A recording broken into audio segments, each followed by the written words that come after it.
Jackie. The real capper is the first thing she told him was what the female mushroom said to the male. "You're a real fungi." Adding, "I didn't marry until I was 29, so I really met a lot of fungus." But he ignored that warning and 1,000 others as his sword slashed deeper into her dark thicket. His Prince Charming syndrome no less delusional, and all the more charming for being a common one, sanctioned by a culture that still prefers its men in white hats astride white horses, and its damsels mostly in distress.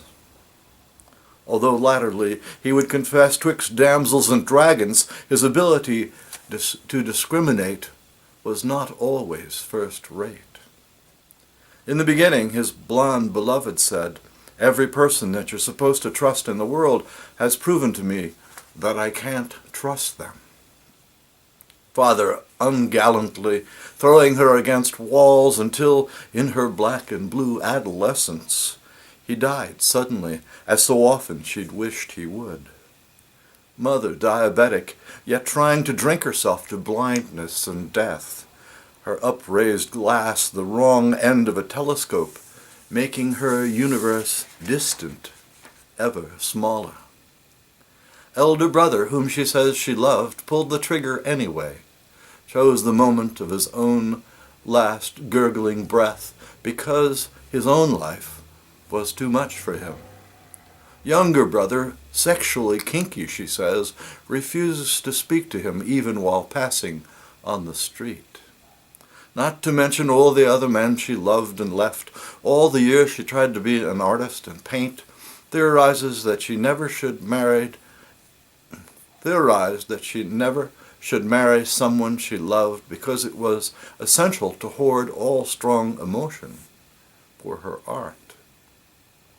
And yet her distant husband was no help, unable to vent anger or show love, unable to discover all her secret bank accounts or cancel all her charge cards.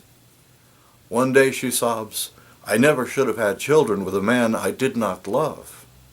So she secretly doubles her prescribed Librium dose and cannot seem to hold him or anyone else close.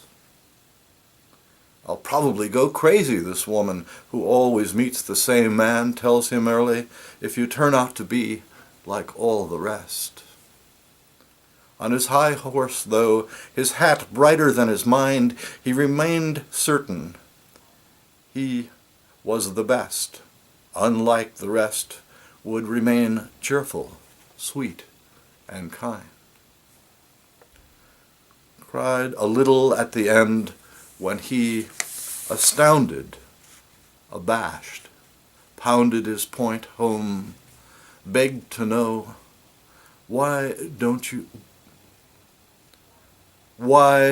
you let anyone love you, damn it? Why? Why?